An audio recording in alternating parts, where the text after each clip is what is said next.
And we have a very important interview to bring you now. Georgian President Mikhail Saakashvili is joining us now for an exclusive interview. Thanks for being with us this morning. We're hearing these news reports and we're seeing some of the pictures of these Russian tanks. Can you describe to us what is happening now? Well, I mean, Georgia is under attack, and we have Russian tanks moving in.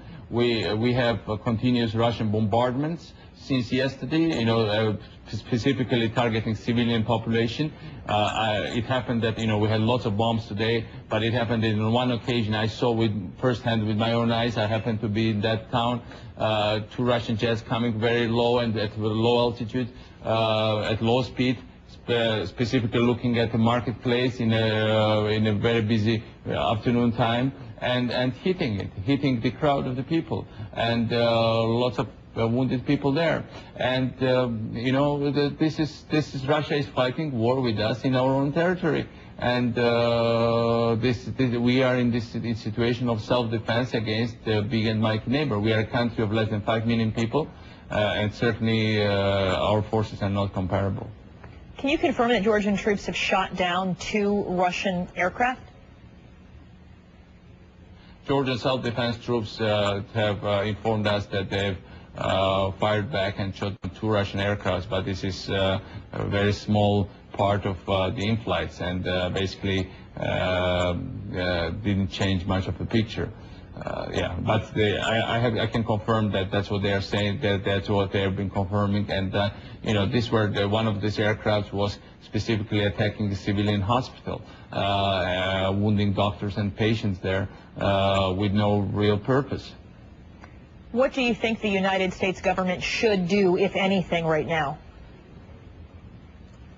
Look, I mean, this conflict is not about tiny separatist area inside Georgia, where the overall population there is less than 25,000 people.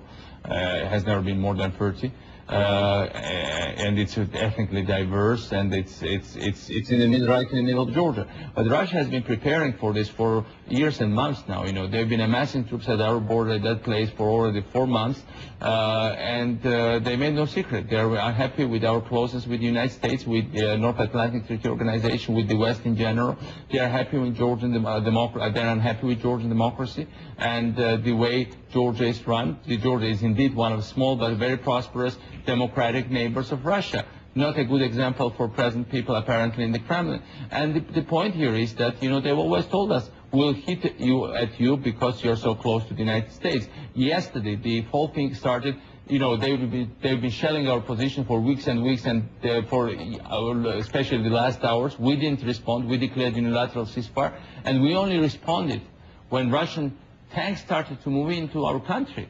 I mean, at 24 a.m., the very moment I got the news Russian tanks are in, I told, okay, let's open the artillery fire. This was not about separatist area. This was a very blunt Russian aggression. So what America can do about it? Well, look, it's not about Georgia anymore. It's about the principles and values America has. It's like Finland in 1939, attacked by Stalin. It's like Afghanistan in 1979. It's like Czechoslovakia in 1968, when Soviet and Russian tanks moved in. We are right now suffering because we want to be free, and we want to be a democracy, multi-ethnic democracy that belongs to all ethnic groups. And that's exactly what's happening there. So basically, it's not about Georgia anymore. It's about America, its values. I went to 2 U.S. universities.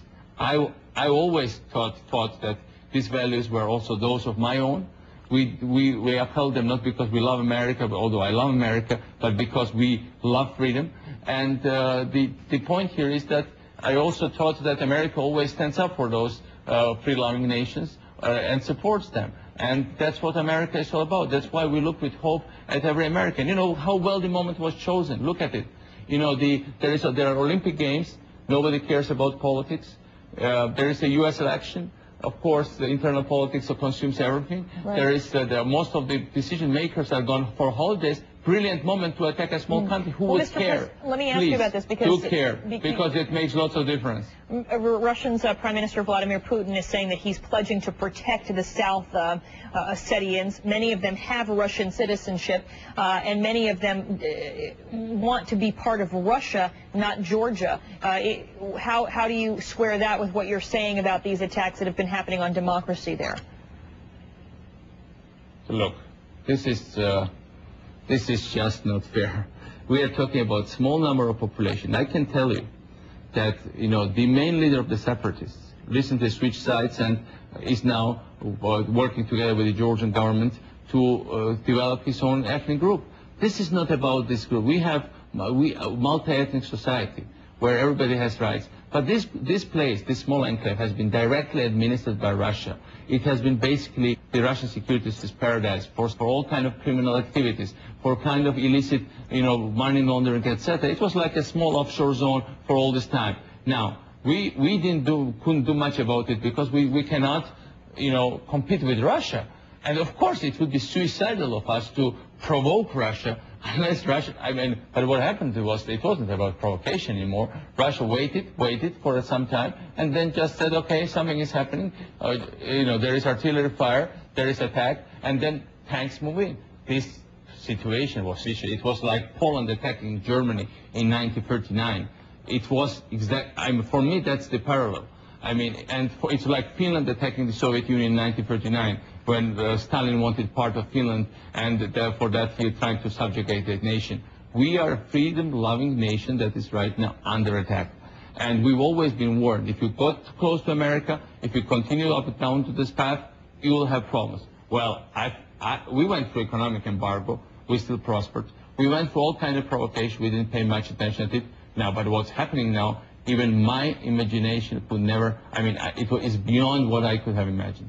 This is really way too much. And if if they get away with this in Georgia, the world will be in trouble. Well, Georgia is not at stake right now, although for me, Georgia, it's all about Georgia. It's about new values, principles, and the world order. Is Russia going to get away with this kind of violation? Well, I don't think so. All right. Well, I want to thank you for speaking with us about this morning. Georgia's President Mikhail Saakashvili joining us this morning. No doubt we await a response from the international community and the U.S. government as well on the situation, the escalation of hostilities there between Georgia and Russia. Thank you. Lots of breaking news this morning, both at home and abroad. It's almost quarter